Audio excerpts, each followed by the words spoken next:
First thing we want to take a look at is really just some of the search filters that are available here at the Paychecks Desktop. Common filters, of course, employee name, check number,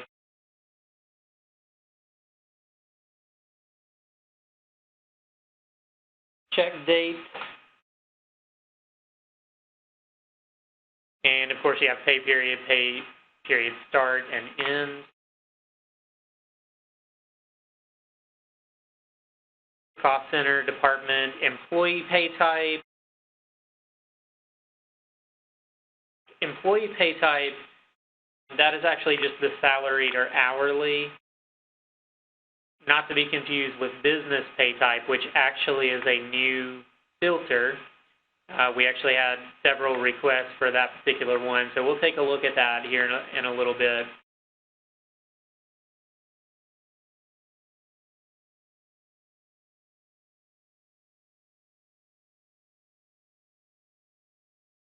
Employee pay period, job title, credentials, and then another super important one, printed, yes or no. So if you want to take a look at, any of those that you haven't printed for a particular pay period, or those that you have printed, that's a super important filter.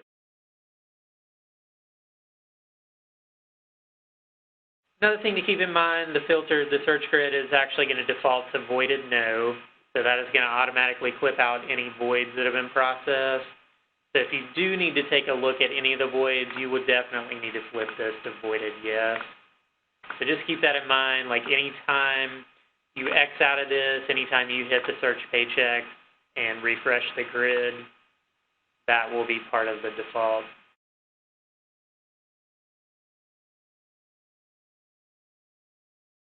All right, so the first thing we're going to talk about is actually calculation options. Some of you are maybe more familiar with this with regards to setting calculation options at time records and with importing your time from nodes, scheduled time, and creating your paychecks that way.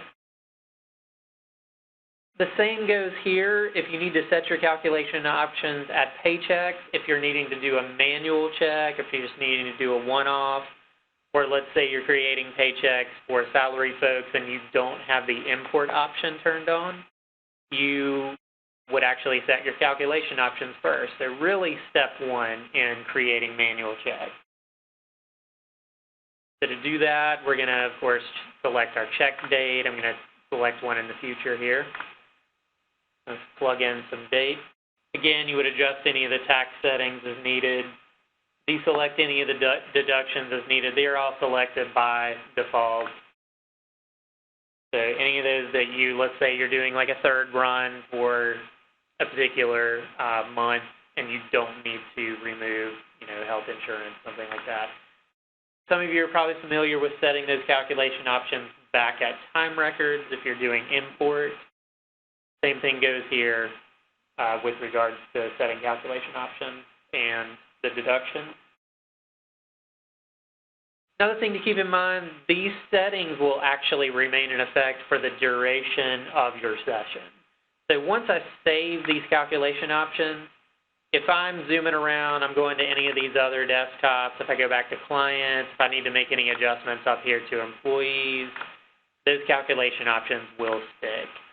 So the only time that you would need to reset those calculation options would be with a log out.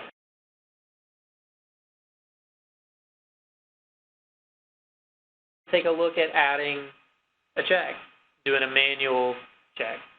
So to do that, we go to Add Paycheck. We're going to select our employee name.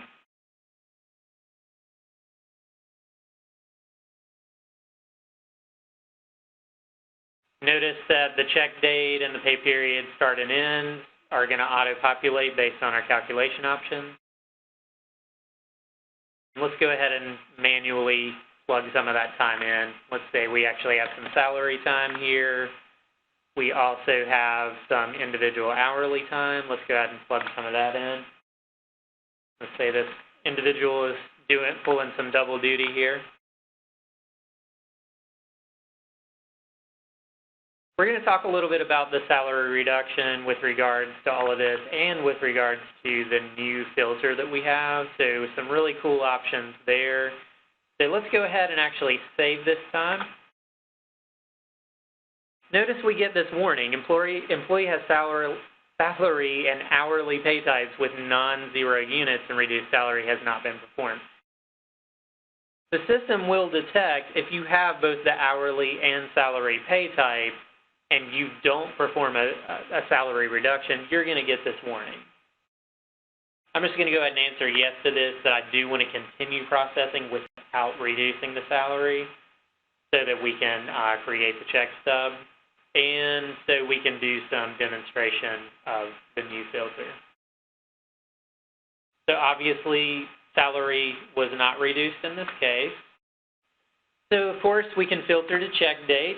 So let's go ahead and do that. I think we have a couple that are hanging out there for that particular check date with doing your check reviews.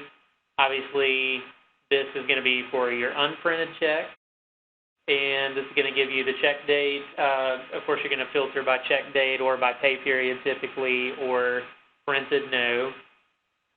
You have a couple of options here. You have check review, just the basic view from all. Let's go ahead and take a look at that.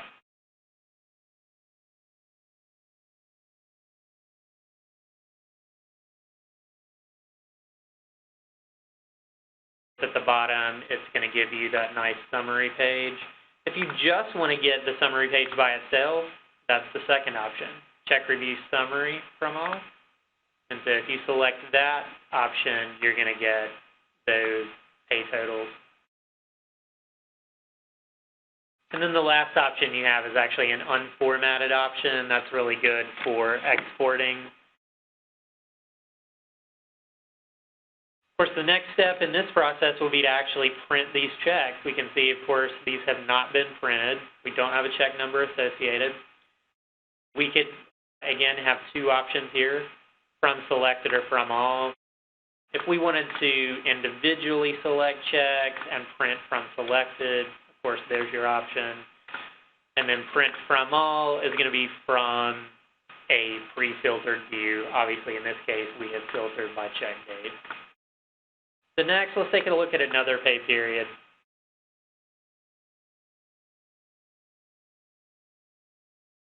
In this case, we may want to actually go to printed, yes. So in this case, we would actually be using our check register. Of course, these are for printed checks.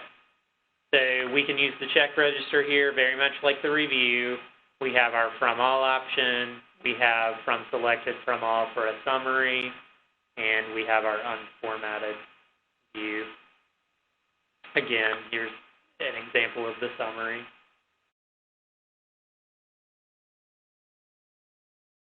And associated with this is the reprint checks function. So let's take a look at that. For checks that have already been printed, we already have a check number associated. We could reprint these checks. You've got these same options, reprint from selected, from all. So from selected, here's what we get. Very much what you would actually get with the print checks option. So create ACH for direct deposit.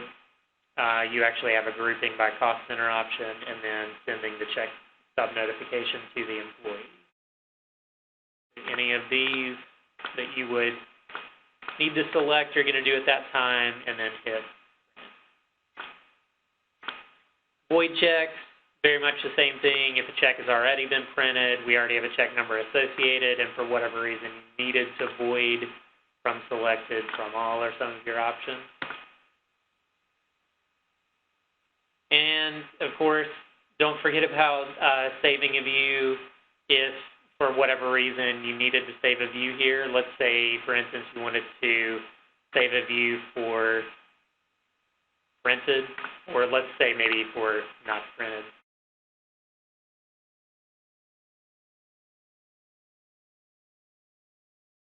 So as with any of the other desktops, you can save a view, which is going to be that snapshot, and you can always come in here and select that view. So keep that in mind. Anytime that you need to actually edit or manage those views, of course, the wrench tool And you can always make those views global. So if you have other users, if you have multiple people that are processing payroll, that's a good way to kind of open up that view to multiple users.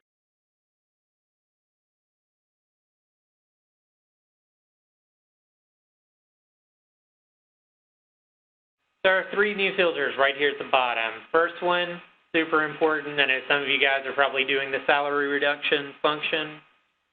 Really cool function and something that we've had a lot of requests for. You've now got that available to you. So if you're doing the salary reduction, great way to kind of trap that and really see, has a salary reduction calculation been performed for a particular check. So of course, if we select yes, we would expect to see any checks where the salary reduction has been performed. So let's open one of these up. Let's look at that salaried employee, and we should see, there we go. So salary reduction has been performed. You can see that, it's grayed out. Open up another one. So really just a way of the system detecting any time that a salary reduction has been performed. To salary reduction no, this is going to actually present to you any check that's been created where the salary reduction function can be performed.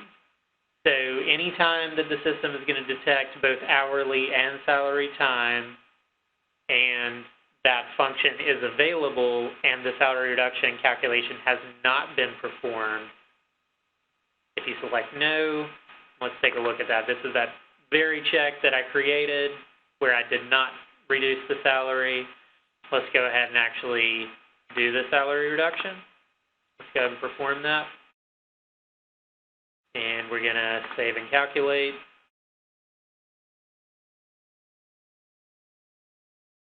Next filter that we have, another one that has been very much a requested filter that we've got here, is the business pay type filter. Great filter. Here we can actually search by pay type. You have the option to enter multiple pay types.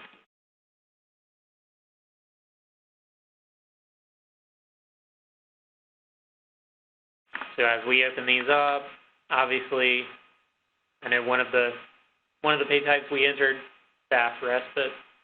There we go. Any check that's associated with any of those business pay types is going to show up. And again, you can plug in multiple lines here per filter. And finally, the new filter is the pay deduction filter. Use this filter to find checks with specific deductions. For instance, if you were searching for any checks where there was a health insurance deduction,